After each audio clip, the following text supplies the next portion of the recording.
भारतीय सेना की मॉडर्नाइजेशन ऑन पेपर्स तो साल 1980 से 1990 के दशक में शुरू हो गई थी, लेकिन आज के समय भी राइफल से लेकर fighter jets, naval ships, submarines, attack helicopters, ये सभी हथियार या तो रिक्वायर्ड स्ट्रेंथ से काफी कम है और जो हैं भी वो भी अपने लाइफ साइकिल के अंतिम चरण पर चल रहे हैं, जिनको जल्द से जल्द रिप्लेस करना बहुत ही ज्यादा जरूरी हो गया है। आपने बड़ी बार ऑनलाइन मोड से अमेरिका, ब्रिटेन, फ्रांस और रशिया जैसे देशों की आर्मी की पिक्चर्स में देखा होगा कि उनके सोल्जर्स के पास कितने एडवांस वेपन्स होते हैं और जो गियर वो यूज करते हैं वो क्वालिटी में टॉप नॉच होते हैं। वहीं भारतीय सेना के जवानों की बात करें तो वो आज साल 2021 में भी बेहद आउटडेटेड इंसास राइफल इस्तेमाल कर रहे हैं और हमसे तो हमारे सभी सैनिकों के लिए बुलेट प्रूफ वेस्ट का भी इंतजाम नहीं हो पा रहा है। वैसे ये बात सच है कि भारतीय स्पेशल फोर्सेस के पास कुछ हद तक इंटरनेशनल स्टैंडर्ड के हथियार होंगे, लेकिन आमतौर पर सेना के बाकी जवानों के वेपन और गियर अभी भी वेस्टर्न देशों के स्टैंडर्ड्स के आधे तक भी नहीं पहुंचे हैं। एक असॉल्ट राइफल जो बड़ा ही बेसिक वेपन होता है और सेना के हर एक जवान के पास पाया जाता है, वो तक पिछले कई दशकों से अपग्रेड नहीं हो पाया है। भारतीय सेना के जवान आज की डेट में इंसास और बाकी AK सीरीज की राइफल्स का इस्तेमाल करते हैं, जिनको अपग्रेड करने के लिए कई सालों से विचार किया जा रहा था, जिसके लिए भारतीय सरकार अपने सबसे पुराने हथियार सप्लायर रशिया के पास गई थी। भारत रशिया से करीब 6 लाख से भी ज्यादा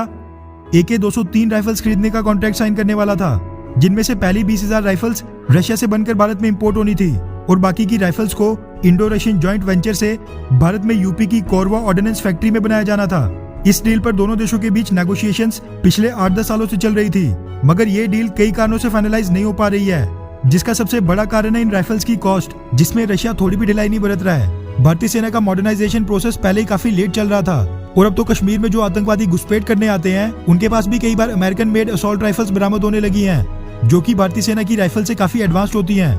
ऐसे में साल 2019 में भारतीय सेना ने इमरजेंसी बेसिस पर अमेरिका से करीब 72,400 6 और 716 राइफल्स खरीदी, जो कि अमेरिका ने टाइम पर डिलीवर कर दी थी। इन सभी राइफल्स को भारतीय सीमा के फ्रंटलाइन और कश्मीर में आतंकवादियों से लड़ रहे जवानों को अलॉट किया गया था,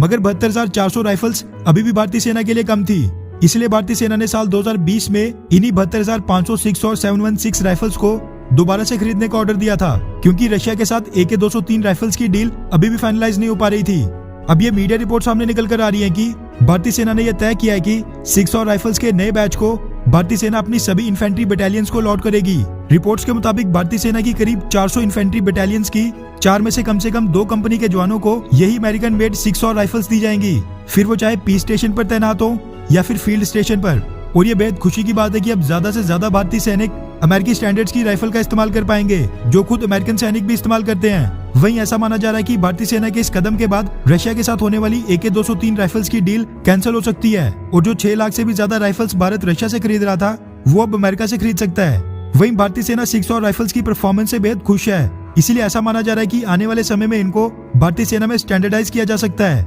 जिसके बाद सभी भारतीय सेना के जवानों को यही 6 और राइफल अलॉट की जाएगी। खैर, वैसे जो भी हो, एडवांस्ड राइफल्स रशिया से आए या फिर अमेरिका से, बस ये सुनिश्चित किया जाना चाहिए कि ये डील जल्द से जल्द फाइनलाइज हो जाए। इस बारे में आपकी क्या राय है, नीचे कमेंट करके जरूर बताएं। अच्छा सुनो, चैनल को सब्सक्राइब करो, उसके बाद घंटी बजा देना ताकि अगली वीडियो आपसे मिस ना हो पाए। Thank you.